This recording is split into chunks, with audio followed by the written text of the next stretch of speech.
We'll see both teams take the pitch here. They will be all best of fives. So we go to the pitch now between these two teams. Ames High School, Beavercreek. Game number 1 begins right now. Love to see it for these two teams already bringing in the heat and already bringing in some skyward offense here from It Can Matter. We'll follow it up with a double touch. I like that early offense, but the problem is defense, also very important. Rec is not going to be able to find that backboard touch. And man, Bear, both these two teams already starting to fly. Yeah, you can tell right off the bat they don't want to skip a beat. They want to make sure that they play true to themselves. It's what got you here in the first place. These two teams have just one loss between them in a game, in a matches played throughout the course of the season. That is absolutely stacked as far as the talents that is on this pitch. And right now, both teams connecting, but no team really finding any threatening opportunities here early as you see them try to step in, but nothing doing here as it'll just kind of wander its way back out here to midfield.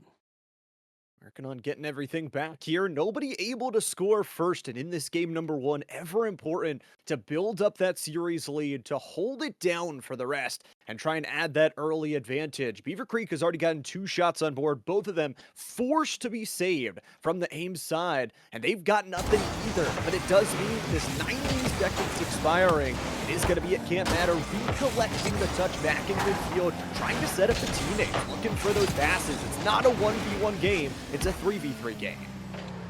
You have to be able to find one another, and right now, doing a great job of this is Beavercreek as they've kind of inched their way forward. Parker going to look to hold It Can't Matter here to the side. He'll try to center it. It's open for him, but unfortunately gets in the way. A bit of unfortunate luck there as they save their own, what could have been the first goal of the game. Just yet, though, these defenses have really stepped up. I mean, 3 saves from the Ames side. Sure, they've been kind of stuck back here on the blue half, but for Beavercreek, they've been extending far forward. There's just one long-range shot. That's all that Ames needs to build up a lead, to start to punish those over-rotations. And boy, they're always looking for each other. There's a shot far down. It bounces out. Yeah, Matter, I think, got a piece of that one, and so for that reason, they're able to escape harm for now, but you can tell the onslaught coming both ways. Both teams have found these opportunities. As you see, a great passing play, but Griffin gonna go a little bit high with it. They try to shove it back towards the box, but work is there to get a big touch. We'll need a little bit of support.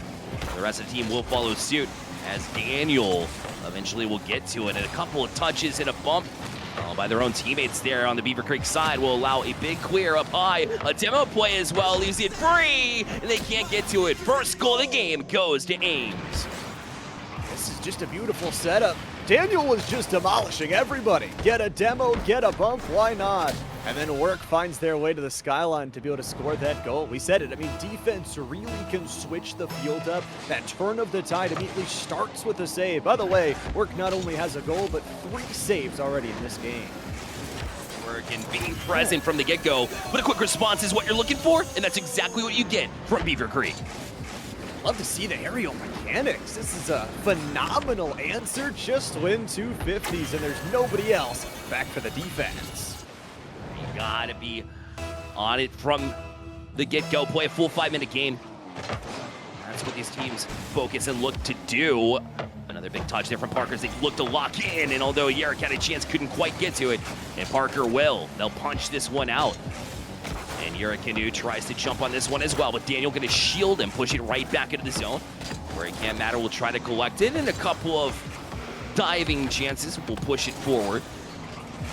And Work with a big clear back outs. And Griffin and It Can't Matter took a second to communicate. You like that coordination on the backside, because, I mean, that could have gotten pretty dicey. A bit of a miss there, but Griffin in support. Doesn't have boost in the tank to quite follow it, but try to get the bump on the way in. It was not to be.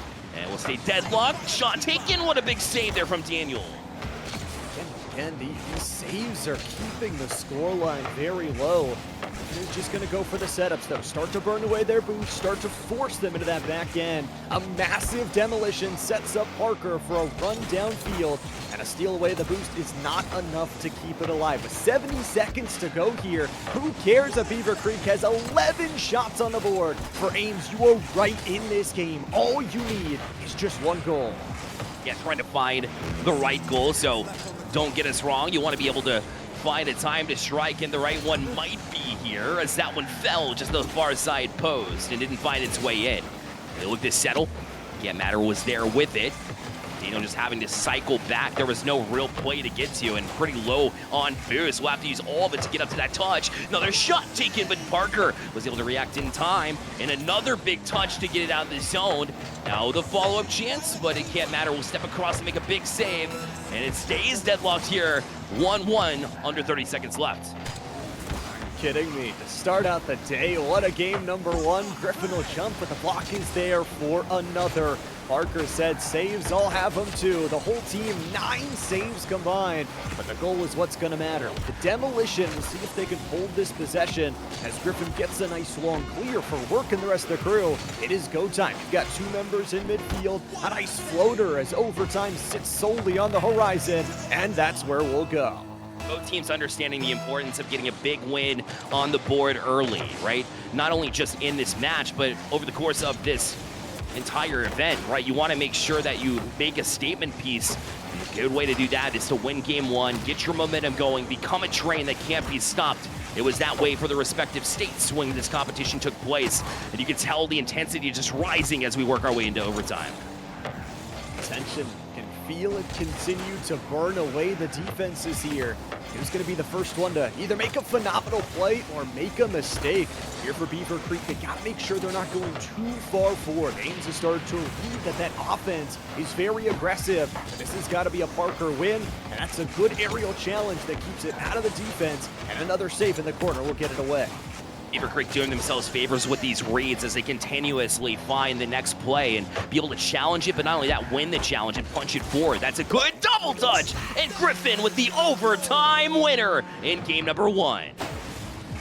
Love the patience. It's a very rare thing in Rocket League that you get to have a half second of breathing room, but just 1 tap and 2 from Beavercreek sets up the teammates, sets up the passing play, and Beavercreek, their Gatling gun of an offense, finally breaks through that iron wall of a defense. Don't get me wrong, Frames, the defense was phenomenal. The saves were amazing, but when you only get 5 shots and your opponents are already over that double-digit marker going into overtime, and then drop 9 on 2 players, 8 on 1 player, a combined total of 16 shots. It's just going to be tough to win no matter who you're playing. Relentless, right? And it's a good sign that Ames was able to kind of hang with it. It shows that they have a fortitude that's within this team. That's a culture that certainly is within this Ames high school team. But you have to put on more pressure than that. And the only way to do that starts with the defense side. You bring up a good point. It's like, you know, you want to take many shots. You want to have a Beavercreek performance of 16 shots. It's not always going to be that way, but a good way to make sure that it happens is by being able to find passes out of your own zone. That will limit their shots, number 1, when you're able to challenge quickly and get that passing play out, but also allows you to create chances as well because you're seeing the field and playing the field extremely well. So I'd like to see Beavercreek kind of step up in those regards, perhaps maybe put one on the board. It's, you know, you just have to find yourselves in a comfortable spot as they head into game number 2. Those reads are going to be tough to deal with, and you might have lost this first game. The good news, it's a best of 5. The bad news, if you lose another here as Ames, you're going to have to pull off that all-elusive reverse sweep. The better news is all those scores will reset back to 0. We've got a fresh 5 minutes in game number 2.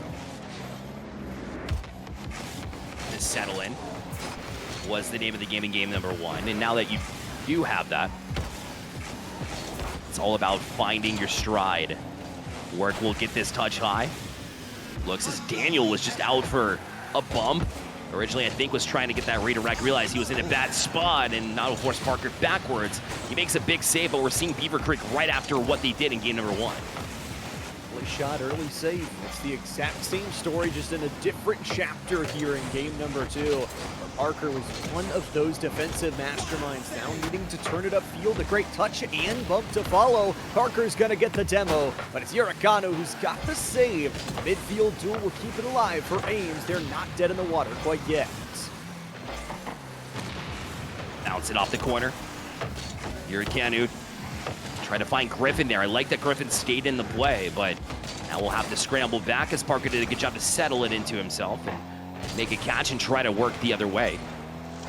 Yurikano up, good flip reset. We'll push it past 1. Daniel was able to read it, but now back up for it. It Can't Matter as the third roll, and Work had 0 boost to work with, but still managed to chop at it and get it away.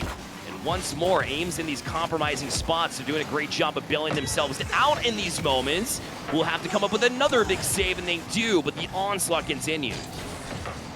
5 shots from Beavercreek, 5 saves from Ames already, and the defense is working for them, but Beavercreek has just been given so much freedom through the skies. They're using mechanics to go up to the skyline and then just going for those passing plays.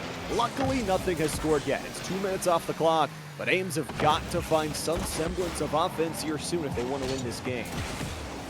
That's a great back touch and working in the right direction. Have to find one another. It's not going to come by just trying to create these solo plays. They've been trying to, but when it happens, it's very easily read.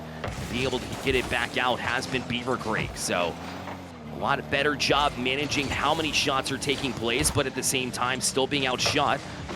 Now Griffin had that opportunity. Unfortunately, the shot was not on target. It almost feels like, Ames is waiting back.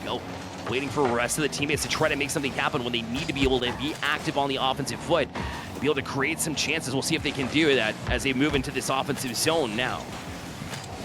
Touch off his backboard, but the angle a little bit too sharp, and Parker's going to have to pre-jump this one. Make sure it doesn't end up in their own net. 3 minutes of Rocket League here.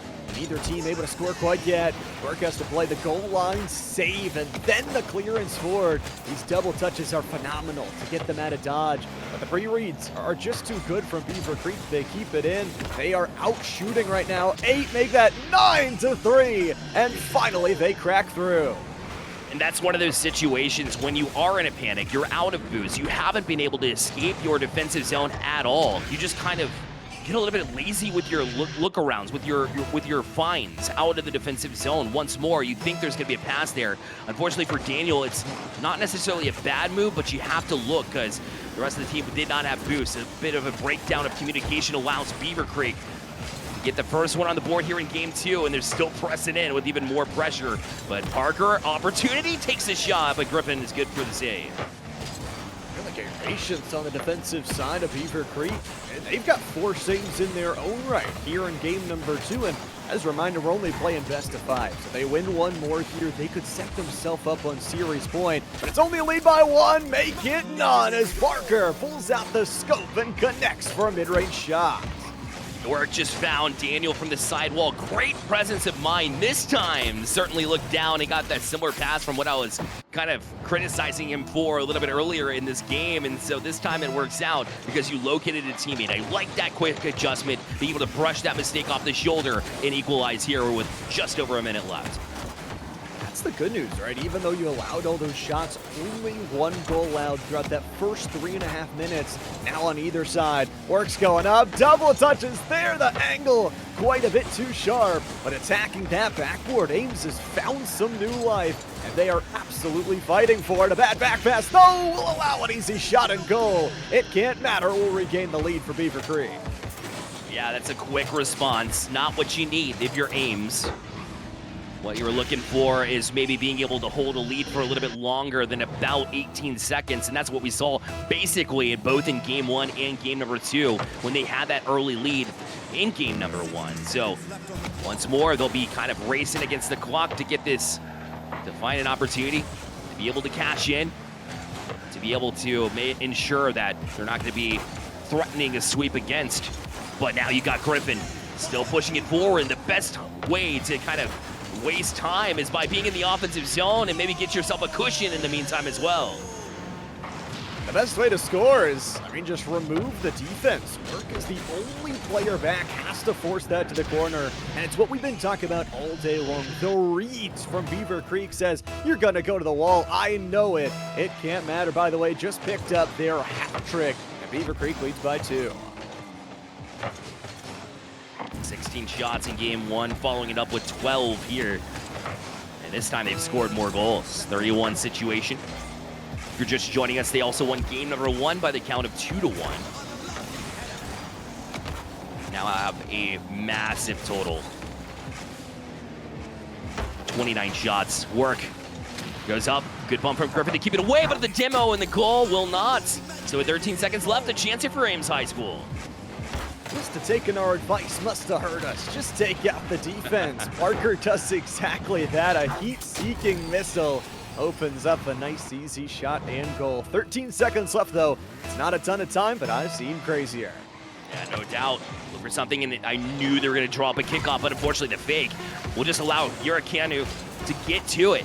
And now they'll kill even more time with the clock. 4 seconds left. Need to be able to push it downfield. Parker looking to get to this challenge, but it's going to be left to the ground. Beavercreek on match point. They find a way to just battle through this second game, and even after Ames had evened up the scoreline at 1-1, they respond with 2 goals of their own. Another double-digit shooting performance, up to 13 this time, and for Ames, this was a much better game number 2. But as we always say, it doesn't matter how close the games are, a win is a win. And as you mentioned, Beavercreek, they've got 3 chances to try and close out the series.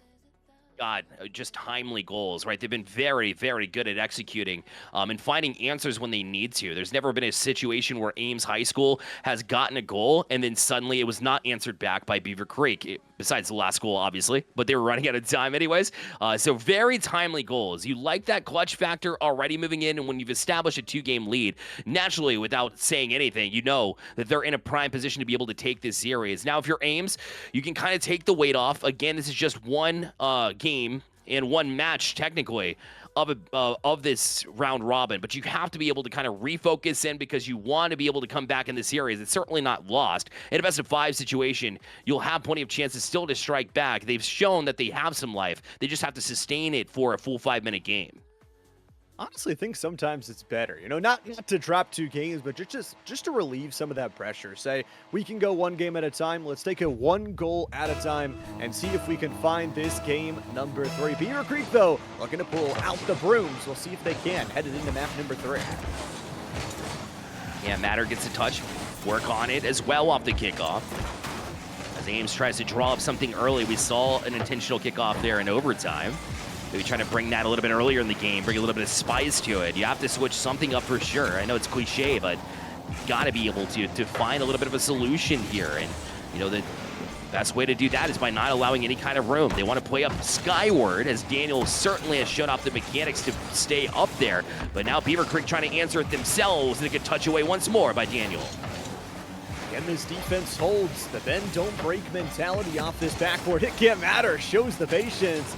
But Daniel is able to get it out before they can find that double touch. Most importantly, those pre-reads on the defensive side, they're good, but they're going to cost you some boost. And that's exactly what the side of Ames does not have right now. Enough boost in the tank to keep this defense up for forever.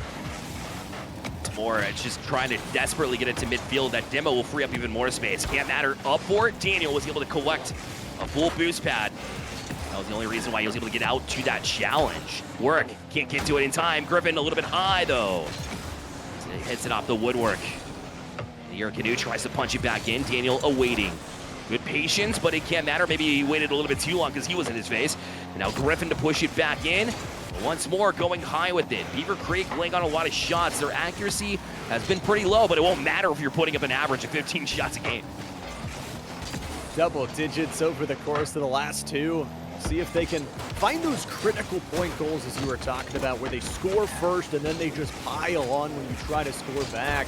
It's interesting to see Ames really challenge up towards the midfield. They're forcing Beavercreek to play a little bit more laid back instead of that full 3-man above half-court line, but the demolitions are just insane. The physicality Beavercreek has brought today is just awesome to see. Once again, Hurricane chasing down Daniel, having to sidestep them in order to even get a punch forward. And by the time they do, Griffin turns it right back in. Hurricane tried to pass, but they were not on the same page. Won't matter, as Beavercreek again to the lead. Griffin just does so much work here. I mean, we always talk about the play after the play.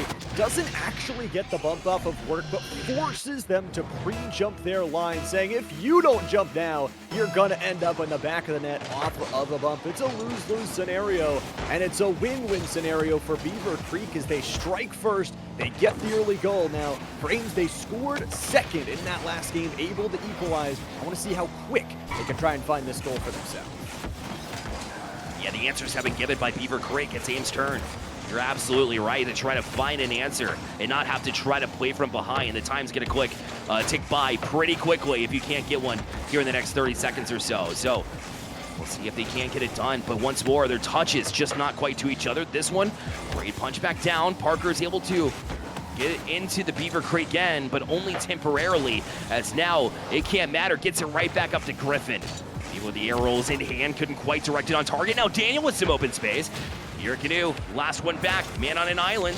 Will settle down because Daniel was demoed off it, but Work steps up in his place. This one will fall back down. Parker fires and will equalize with 1:48 remaining. I mean, there is just a sliver of space, and Work kind of fakes it away. It can't matter. Goes for the little bit of upward touch, and then decides, oh, it's too late. Gotta recommit back down low.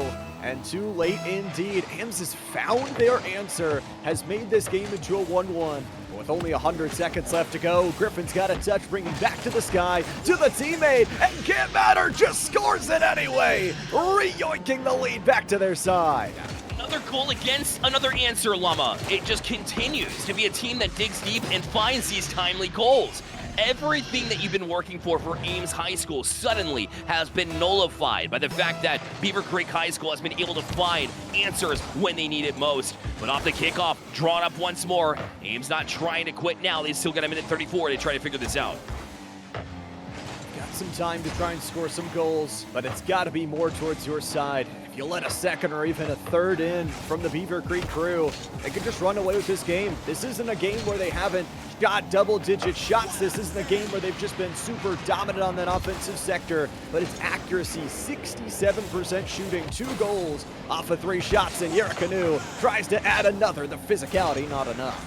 Oh, space to work with though from Parker. He'll try to swing it by. Couldn't quite get the touch he wanted, but they pinballed it. A little bit, it looked intentional, the way he tried to bank it off of Parker very last second there, as Daniel tried to get creative, but this one, oh, it's left. Wide open back towards their net. Gotta be careful. Can't let up another goal. But you do have to press forward at some point in time. Great read there from Parker. Now able to exchange thanks to an arrow. Now Work will shoot one far side. Canoe, a big save. Again and again, this defense has just been able to step up when it needs it most for Beavercreek. 2 saves, it's 2 that matter, because it's 3 shots framed, the other one connected into the goal. And with under 30 seconds, Daniel, this play needs to work. It's a lead blocker, but no, Canoe just steals it from nowhere.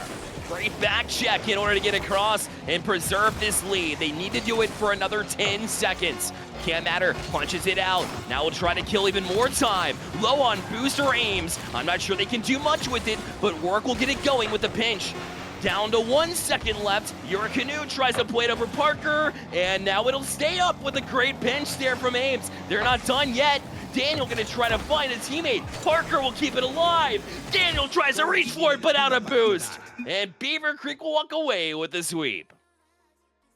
A really good series overall from them, and the ability to win those close games. When we say, it's a sweep, it's a 3-0, Ames played their hearts out and showed some really good Rocket League. But those first 2 games, when you're just getting outshot by double-digit margins, when Beavercreek is able to find that much offense, and you're talking about a Beavercreek team that in their Ohio League went 15-0, so clearly showing why they've got the dominance. Yeah, no doubt. I mean, their offense is absolutely relentless, and it shows. Ames High School, certainly top dog in their state, and yet still at the same time couldn't find ways to just be able to limit those chances. It's very hard to go up against a team that knows how to not only create solo plays whenever you give them space, but when you're cutting off some plays, their passing plays were on point. We didn't see a whole lot that scored, but we did see them transition to the offensive side pretty heavily. They were ready for it, and everybody got involved on the offensive side. Certainly made it very difficult for Ames to predict where the ball was going to come from. Every shot was from a different hands, and every demo was out in front to try to get them to jump. I mean, this team had solutions for just about everything. Oh, yeah. And the rest of the teams in their group, I would definitely be a little bit shaken right now with that 3-0. It's a nice start, but that's also another great point. We've got the round robin stage. One loss is not going to determine your day. And, we've got so much Rocket League action left to go on the day here today. We've got to give a huge shout out to League OS for powering today's stream. But, I mean, man, so much more on the docket today. Certainly is. Of course, we've got more on the board and 2 more matches through the round robin side as these, again, the 3 groups made up of 4 teams will play a round robin, aka 3 matches, and we'll get to see 1 from every side of the equation, every round that is. So after this quick break, we'll have Layton High School facing off with Middleton High School. Don't go anywhere. We'll be right back.